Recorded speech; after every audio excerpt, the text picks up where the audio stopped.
Shalom, selamat pagi Bapak Ibu Saudara sekalian.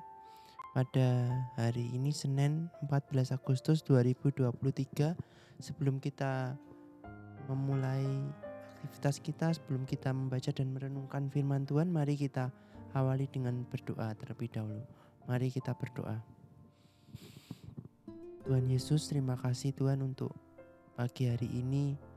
Engkau telah bangunkan kami dengan tubuh yang sehat, dan jika sebentar kami akan kembali kami akan memulai aktivitas kami dengan terlebih dahulu membaca dan merenungkan firman-Mu. Kiranya Tuhan Yesus yang pimpin sertai supaya setiap firman yang akan kami baca dan kami renungkan ini dapat kami pahami, dapat kami jadikan pedoman dalam kehidupan kami hari lepas hari. Terima kasih Tuhan, hanya di dalam nama Tuhan Yesus Kristus kami sudah berdoa. Haleluya, amin. Renungan kita pada pagi hari ini diberikan judul Allah mengingat. Diambil dari Kejadian 7 ayat 11 sampai pasal 8 ayat ke-5. Dengan ayat nats kita pada Kejadian 8 ayat yang pertama.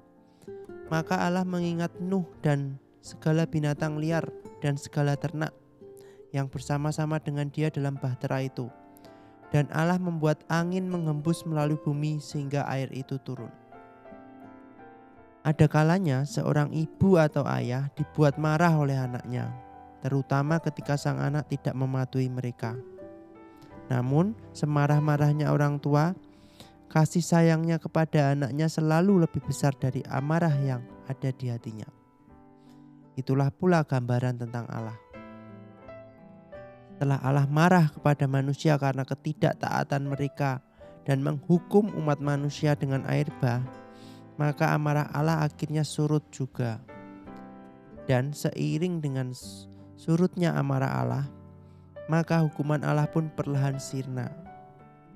Dalam kisah kita disebutkan bahwa kemarahan Allah surut karena Allah mengingat. Mengingat adalah sebuah tindakan aktif, bukan kondisi psikologis belaka seperti ketika kita ingat akan lauk yang akan menjadi menu makan siang kemarin. Lawan kata dari mengingat bukanlah lupa, tapi melupakan. Kalau kita mempunyai utang pada seseorang dan kemudian orang itu lupa bahwa kita berutang padanya, maka kita masih dihantui rasa khawatir. Jangan-jangan suatu ketika kelak ia akan ingat tentang utang tersebut. Ini berbeda dari situasi di mana orang tersebut tidak lupa bahwa kita punya utang padanya, tapi ia sengaja tidak mengingat utang kita. Ia telah melupakannya. Itulah persis yang dilakukan Allah dalam kisah yang kita renungkan. Ketika kita mengingat Nuh dan semua yang besertanya di dalam bahtera, maka itu berarti ia secara aktif sengaja tidak mengingat. Ia melupakan kesalahan yang pernah dilakukan umat manusia. Mari kita berdoa. Ya Bapa, terima kasih Tuhan untuk firman-Mu yang boleh kami baca dan boleh kami renungkan.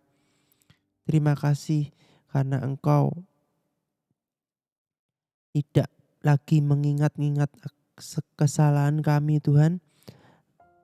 Engkau senantiasa mengampuni setiap kesalahan dosa yang kerap kali kami lakukan Tuhan.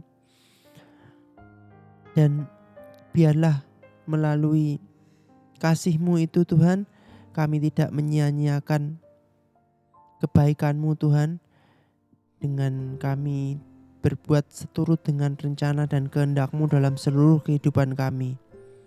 Biarlah kami dapat membalas semua kebaikan yang Tuhan telah berikan kepada kami dengan tidak mengingat segala dosa, kesalahan, pelanggaran kami, dengan hidup seturut dengan rencana dan kehendak-Mu dalam seluruh kehidupan kami Tuhan. Dan biarlah kami bisa menjadi saksi-saksi-Mu di tengah dunia ini. Dan jika sebentar kami akan melakukan aktivitas kami hari lepas hari, kiranya Tuhan Yesus yang pimpin sertai supaya kami dapat beraktivitas dengan baik, jauhkan dari segala macam gangguan-gangguan mara bahaya yang mengganggu Tuhan. Dan sertai kami hari lepas hari Tuhan. Terima kasih Tuhan, hanya di dalam nama Tuhan kami Yesus Kristus kami sudah berdoa. Haleluya, amin.